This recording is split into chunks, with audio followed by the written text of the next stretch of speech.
Hello, I'm Mrs. Schmidt from North Rockford Middle School here with part 2 of hand sewing a ball. So this is going to be our end product. We have 2 more segments that'll get us there. So far, we have gathered our supplies and we cut 6 pieces of fabric shaped like this. And I had used a sweatshirt.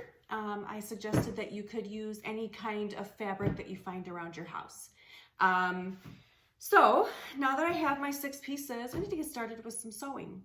There are a couple of vocabulary terms that I want people to know before we keep going, and one of those is the right side of the fabric. The right side of the fabric is the colorful side, the bright side. If your fabric has words on it, that's the side of the fabric where you'll be able to actually read those words. It is the side of the fabric that you want on the outside of your finished product where everyone can see it.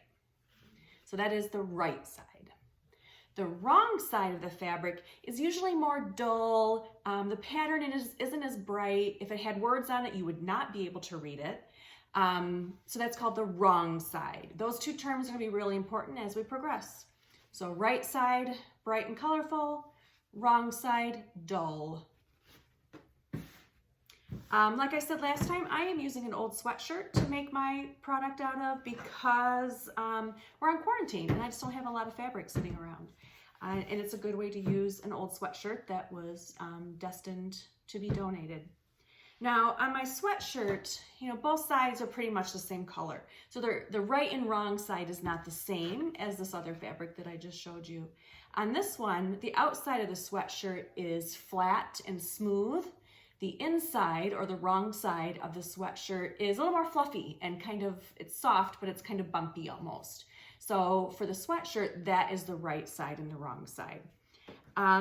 Because it's really more of a textural difference, when I sewed my ball together, I decided to go every other section of the ball. One has the smooth side on the outside, and one has the bumpier, fuzzy part on it. And it's hard to see in the video. You can kind of see the difference. Here's the smooth, here's the bumpy. So just an idea, you don't have to do anything like that, but it was a way for me to get kind of a visual difference between the segments, even though they weren't any kind of a different color. If I'd had a second sweatshirt, that might have been fun to alter the colors so that every other section was a different color. All right, so to begin sewing, we need to have the 6 pieces that we cut out last time. We also need to have a couple of pins. I think 3 is a good number. Some thread. I'm going to use white, even though my fabric is more burgundy. Typically, I would suggest that you use the same color thread as fabric, but again, this was set up to be sewn when we're home on quarantine, so we're using what we have, and I have some white. We need our needle, we need some shears. So I think I'm all set. When we're ready to sew, we're going to put the right side up on the table, and this is the side that we're going to want to show on the outside of our project. So I'm going to put one kind of fuzzy side up. I want one fuzzy side to show, and then for the other one I'm going to use the smooth side, and that's going to be my right side for this piece. I want the right sides together, so the right sides are touching, and what I'm actually looking at is the wrong side, or the inside of my project. So they're laying right directly on top of each other, and this is where I'm going to use 3 of my pins. I'm going to put my pins just down one edge. We are only sewing one edge, not both, just the one. So I'm going to start by putting a pin at one end, about a 1/2 inch from the edge of the fabric, and my pin is going to be parallel to the edge of the fabric, which means it's going in the same direction. So it'll go like this, right in the same direction as the edge of the fabric. So I'm putting one toward that end. I'm going to put one pin here toward the other end, again about a 1/2 inch in, and then I'm going to stick one pin in the middle to hold all of that together. So there are my 3 pins, again, only on the one side, not both. Now I've got my needle. I've got it already threaded. I took 2 to 3 feet of thread, put it through the needle, and then tied a nice big strong knot on the other end. In my class, I kind of talk about how the needle is like a necklace.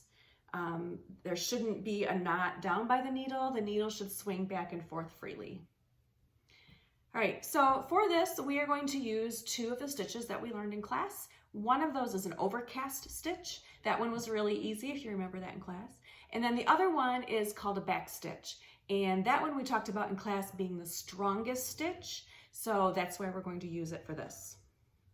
Now, when we're sewing just this one side, one thing that people often do wrong is they don't sew the very end together, and then that ends up being a hole in the top and the bottom of the ball. So that's where we're going to start with an overcast stitch. I'm going to use my needle.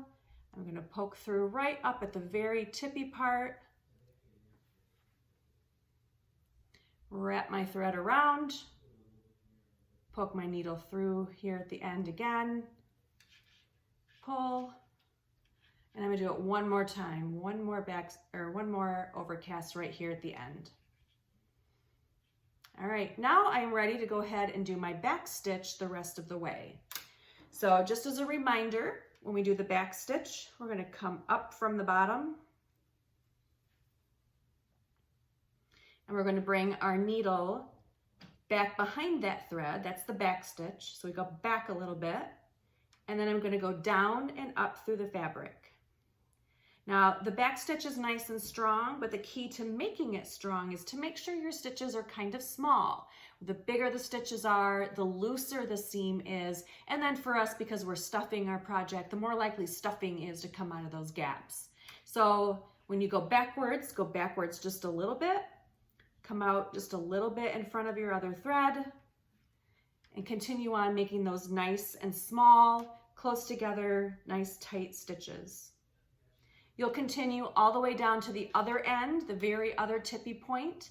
And when you get there, you're going to go ahead and put a couple more overcast stitches, and that will hold that end nice and tight also.